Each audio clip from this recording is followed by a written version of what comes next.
রে আমি বেশ কিছু কারণে কান্না করতেছি। কান্নার কাহিনীগুলো, কান্না করার কারণগুলো আস্তে আস্তে আমি তোমারে জানায় দিতে চাই। তুমি এই বিষয়গুলো পর্যবেক্ষণ করবে আর আমাকে পরামর্শ দিবে কি করলে, কোন কাজ করলে এই অবস্থাগুলোর পরিবর্তন আমি নবী ঘটায়া ওই ৩.৫ হাত অন্ধকার কবর পর্যন্ত আমি পৌঁছাইতে পারবো। আম্মা জান খাদিজাতুল কুবরা রাদিয়াল্লাহু তাআলা আনহা ডাক দিয়ে বললেন, নবী গো, কি সেই কারণ যার কারণে আপনি কান্না করতেছেন? আস্তে আস্তে আমাকে বলেন, আস্তে আস্তে আমাকে বলেন। আল্লাহর পয়গম্বর প্রথমে ডাক দিয়ে বললেন, খাদিজা, আল্লাহ এই জগতে আমাকে প্রেরণ করেছেন অন্ধকারে নিমজ্জিত থাকা মানুষগুলোকে, পথ ভোলা মানুষগুলোকে আল্লাহর পথের পথিক বানানোর জন্য, সঠিক পথের সন্ধান দেওয়ার জন্য আল্লাহ রব্বুল আলামিন এই জগতের মধ্যে আমাকে প্রেরণ করেছে। আমার বয়স এখন 25। আমি ডাইনে তাকাই, বামে তাকাই, শুধু অন্যায় আর অন্যায়, চতুর্দিকে শুধু অন্যায় আর অন্যায়। বিবিরে, সবচাইতে যেই জিনিসটা আমার চোখের মধ্যে ধরা পড়েছে সেটা হলো এই জামানার মধ্যে এমন একটা পরিস্থিতি তৈরি হয়েছে, একটা গরিব মানুষের ঘরের মধ্যে যদি একটা সুন্দরী মেয়ে বড় হয়, একটু উপযুক্ত হওয়ার সঙ্গে সঙ্গে ধনী মানুষেরা 10-12 জন সন্তান ওই ঘরের মধ্যে চলে যায়। যাওয়ার পরে মেয়েটাকে জোর জবস্ত করে পাহাড়ের পদদেশে নিয়ে যায়। জোর জবস্ত করে তারা একের পর এক মহিলার সঙ্গে সঙ্গম করতে থাকে। মহিলাটি বারবার কান্না করে, পা ধরে কান্না করে, কাকুতি মিনতি করে বলে, আমারে মাফ করে দাও, আমাকে মাফ করে দাও, আমার ইজ্জতটা তোমরা নষ্ট করো না, নষ্ট করো না। কিন্তু কে শোনে? শোনার সুযোগ ছিল ওই সময়? কেউ শুনতো না। একের পর এক দেহ মিলনে লিপ্ত হতো। শুধু তাই নয়, দেহ মিলন করে এক পর্যায়ে জিহ্বা কামড় দিয়া আল্লাহর বান্দি বেহুশ হয়ে জমিনের মধ্যে পড়ে থাকতো। হুশ আসার পরে বাড়ির মধ্যে এসে বাবাকে ডাক দিয়ে বলতো, বাবা, ওরা অন্যায় ভাবে আমাকে জোর করে আমার ইজ্জত হরণ করে নিল। তুমি যাও একটু ধনী মানুষগুলো যারা একটু বড় পর্যায়ে আছে তাদের কাছে বিচার দাও। বাবা ডাক দিয়ে বলে, মা, এই যুগটা তো অত্যন্ত খারাপ যুগ। এই যুগে বিচার দিয়ে কোনো লাভ হবে কি? ওই সময়টাই ছিল জোরজার মূল্যটার বিচার দিয়ে কোনো লাভ হবে না। মা, এমনি এমনি তুমি জীবনটা কাটায়া দাও, জীবনে কোনোদিন তুমি স্বামীটা পর্যন্ত পাবে না। আল্লাহর পয়গম্বর কান্না করেন আর ডাক দিয়া বলে, বিবি খাদিজা, এইগুলোর পরিবর্তন আমি কেমনে ঘটাবো? এই মানুষগুলোকে দিনের পথে কেমনে আনবো? এই সমাজের মধ্যে বিচারের ব্যবস্থা কেমনে আনবো? একটু পরামর্শ দাও। বিভিন্ন কথা আমি যেতে পারবো না, বিশাল কথা, সংক্ষিপ্ত আকারে কথাটা বলি। আল্লাহর পয়গম্বরের কলিজার টুকরা বিবি আম্মা জান খাদিজাতুল কুবরা রাদিয়াল্লাহু তাআলা আনহা নবীজিকে ডাক দেয়া বললেন, নবীজি, পরামর্শ হলো এই, মদিনা থেকে প্রায় 3 কিলো দূরে একটা পাহাড় আছে, জাবালে নূর। পাহাড়টার নাম কি?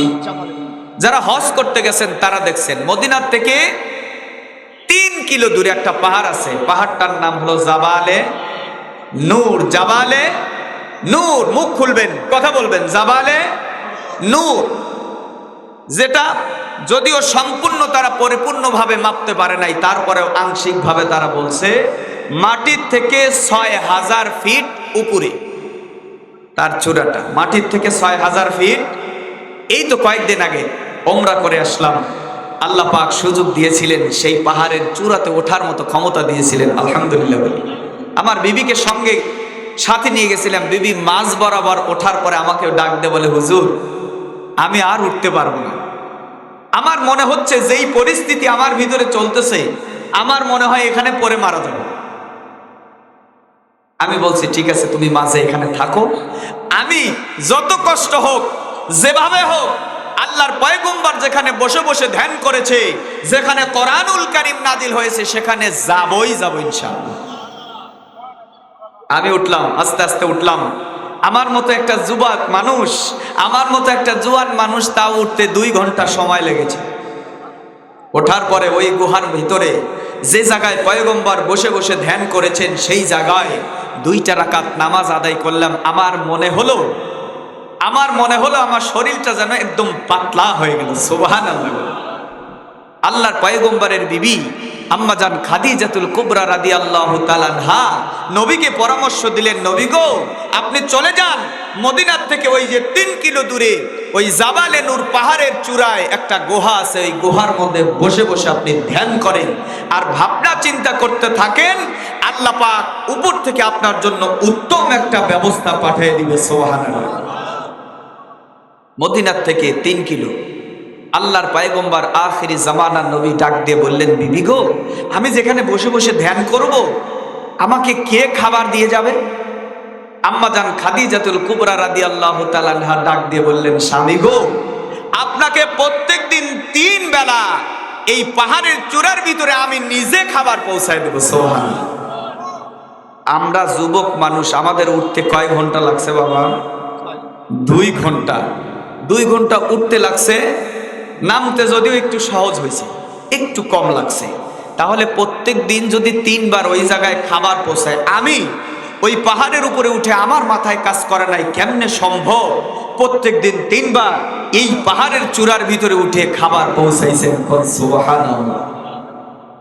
আল্লাহর পয়গম্বর আখিরি জামানার নবী ওই জাবালে নূর পাহাড়ের সেই গুহা, যেটার নাম হলো গারে হেরা, ওই গারে হেরার মধ্যে বসে বসে সেজদা দেয়। এই ভাগ্যের প্রতীক 4 আঙ্গুল কপাল দিয়া সেজদা দেয় আর আল্লাহকে ডাক দিয়ে বলে, আল্লাহ, এই সমাজের পরিস্থিতি দেখে আমার মনটা তো নষ্ট হয়ে যাচ্ছে। আল্লাহ, এত অন্যায় চলতেছে, সুদ ঘুষ রাহাজানি খুন খারাপি নারী দর্শন দিয়া এলাকার মধ্যে সম্পূর্ণ রূপে ভরপূর্ণ হয়ে গেছে। আল্লাহ, একটু সুযোগ দাও, একটা ব্রেন আমার খুলে দাও, আমি যেই কাজটা করলে, যেই পন্থাটা অবলম্বন করলে এই অন্ধকারে নিমজ্জিত থাকা মানুষগুলো, এই অন্ধকারের মধ্যে হাবু ডাবু খাওয়া মানুষগুলো, আধারের ভিতরে ডুবে থাকা মানুষগুলোকে টেনে হেসড়ে আমি নবী আলোকিত জীবন দিতে পারি, সেই একটা পরিস্থিতি তুমি তৈরি করে দাও। আল্লাহর কাছে দোয়া করতে শুরু করলেন। যেদিন 40 বছর পার হলো, কয়দিন? 40 বছর পার হওয়ার পরে আল্লাহ জিব্রাইলকে ডাক দিয়া বললেন, জিব্রাইল, আমার নবী একা একা এই সমাজের মধ্যে কিছুই করতে পারবে না। আমি যদি সহযোগিতা না দেই, আমি যদি তাকে সুযোগ না দেই, তাহলে নবীজি কিছুই করতে পারবে না, এই অন্যায় থেকে মানুষগুলোকে রেহাই দিতে পারবে না। কি করা যায়, কি করা যায়? আল্লাহর পয়গম্বর আখিরি জামানার নবীর কাছে আল্লাহ জিব্রাইলের মাধ্যমে কোরআনুল কারীম নাজিল করা শুরু করলেন। কোন সুবহানাল্লাহ, আরো জোরে বলুন সুবহানাল্লাহ। কি জন্য নাজিল করলেন? আল্লাহ সূরা ইব্রাহিমের ভিতরে বলছেন, আলিফ লাম রা, কিতাবুন আনজালনাহু ইলাইকা লিতুখরিজান নাসা মিনাজ-জুলুমাতি ইলান নূর।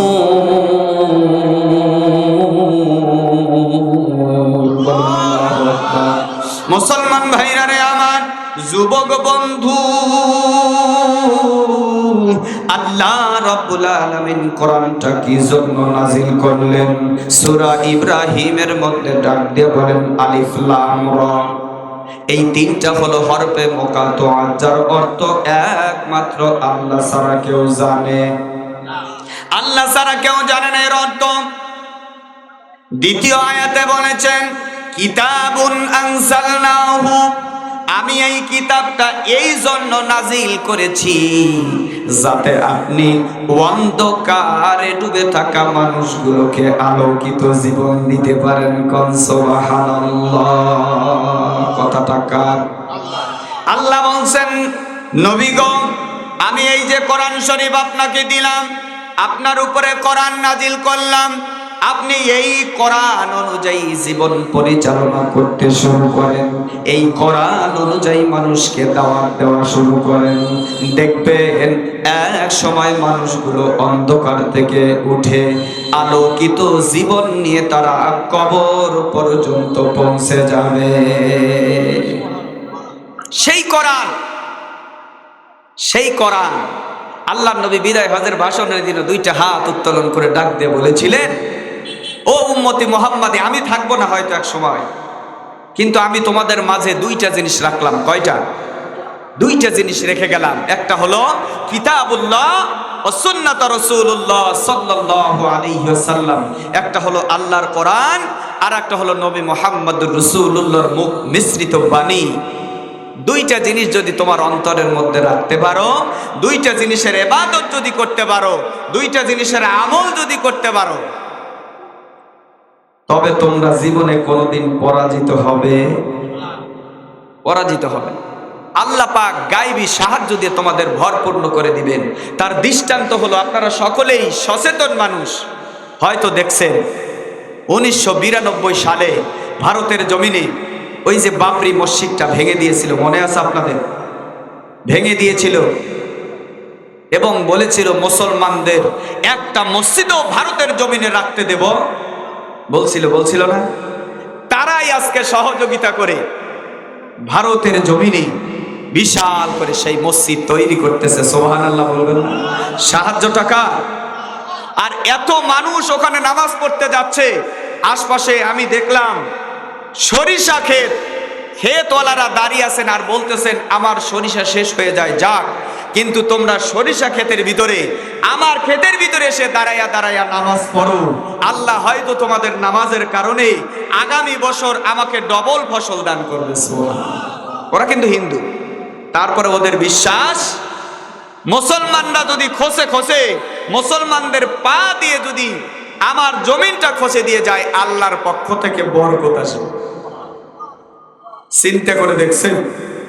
শুধু তাই নয়, আপনারা হয়তো দেখেছেন অনেক বৃদ্ধ মানুষ, আমি কয়েকদিন আগে ফেসবুকের ভিতরে দেখলাম, উনি বলেছিলেন যেদিন 1992 সালে যেদিন এই মসজিদটা ভেঙে দেয়, সেদিন আমি ওখান থেকে 3টা ইট, আমি আমার মন মতো 3টা ইট নিয়ে এসে রেখে দিয়েছি এবং আল্লাহর কাছে ওয়াদা করেছি, আল্লাহ আমি যদি বেঁচে থাকি, আমার জীবন দশায় যদি এই মসজিদ আবার তৈরি হয়, আমি নিজে মাথায় করে এই 3টা ইট আমার বাবরি মসজিদের মধ্যে পৌঁছায় দিব। সুবহানাল্লাহ। আল্লাহর নবী তার পবিত্র জবানিতে ঘোষণা দিয়েছেন, দুনিয়ার মানুষ, মান বানা লিল্লাহি মসজিদান বানাল্লাহু লাহু বাইতান ফিল জান্নাহ, যদি তুমি তোমার ইনকামের থেকে একটা ইট মসজিদের মধ্যে ক্রয় করে দাও, আমি নবী ঘোষণা দিলাম জান্নাতে তোমার জন্য আল্লাহ সোনার ইট দিয়ে একটা বালাখানা তৈরি করবে। সুবহানাল্লাহ। আপনারা কি চান যে মসজিদে আমাদের একটা মসজিদের দেওয়ার কারণে আল্লাহ জান্নাতের ভিতরে একটা বালাখানা আমাদের জন্য তৈরি হোক? এটা আমরা তো, আমার মনে হয় যে চাবে না সে হয় পাগল, আর না হয় কিছু বোঝে না, ওই বোকা নাই পাগল, দুইটার একটা। কারণ এই যে নামাজ পড়ি, রোজা করি, হজ করি, যাকাত দিই, সব কিছুর পিছনে উদ্দেশ্য কিন্তু একটা, আল্লাহ খুশি। আর আল্লাহ খুশি হলে আমাকে দিবে কি? জান্নাত। আমাকে দিবে কি? জান্নাত। আল্লাহর ভয় অন্তরের ভিতরে নাই? আছে। আল্লাহ বলেন ওয়ামান খাফা মাকামা রাব্বিহি ونهى النفس عن الهوى আল্লাহ কোরআনুল কারীমের মধ্যে ডাক দেয়া বলেন, দুনিয়ার মানুষ, তোমার অন্তরের মধ্যে যদি আল্লাহর ভয় রাখতে পারো, সকল কর্মে যদি মনে করো দুনিয়ার কোনো মানুষ আমার কাজ দেখে না, দুনিয়ার কোনো ব্যক্তি কাজ দেখে না, সব সময় আমার সকল কর্ম পর্যবেক্ষণ করতেছেন যিনি, তিনি হলো আমার আল্লাহ।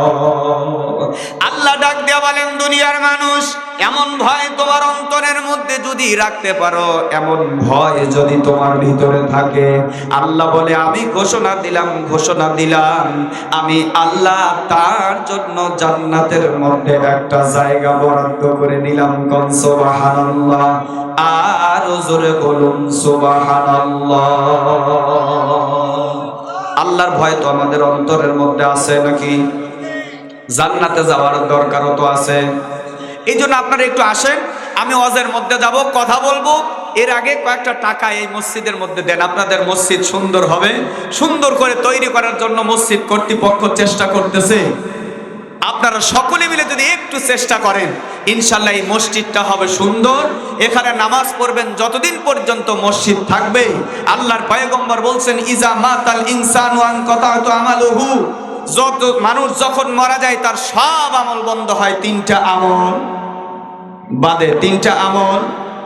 তার মধ্যে সর্বপ্রথম হলো সদগাতুল জারিয়া। সদগাতুল জারিয়া, এই যে মসজিদের ভিতরে আপনি যেটা করবেন এটা সদগাতুল জারিয়া। কবরের মধ্যে শুয়ে শুয়ে তার সওয়াব আল্লাহ পাক আপনার আমল নামার মধ্যে দিবেন। সকলে বলি আমিন। 1000 টাকা কে জানি দিলেন? কই উনি করে চলে গেলেন কোথায়? বাবা যে একটু আসেন, আপনার হাতটা ধরে। আমি হলো এতিম মানুষ, বাবাও নাই মাও নাই, একদম ছোট্ট বয়সে মা হারাইছি, বাবাও অনেক দিন আগে হারাইছি। এই জন্য আমি চাচ্ছি, এই তো নতুন কয়েকদিন আগে কাবা ঘরের গেলাপ ধরে কেঁদে আসলাম। আমি চাই একটু হাত ধরি, হয়তো হতে পারে আপনার ভিতরে যা আছে হয়তো আল্লাহ পাক আমাকে একটু কিছু দিতে পারেন। 1000 টাকা দিছেন, আব্বা মা মারা গেছে,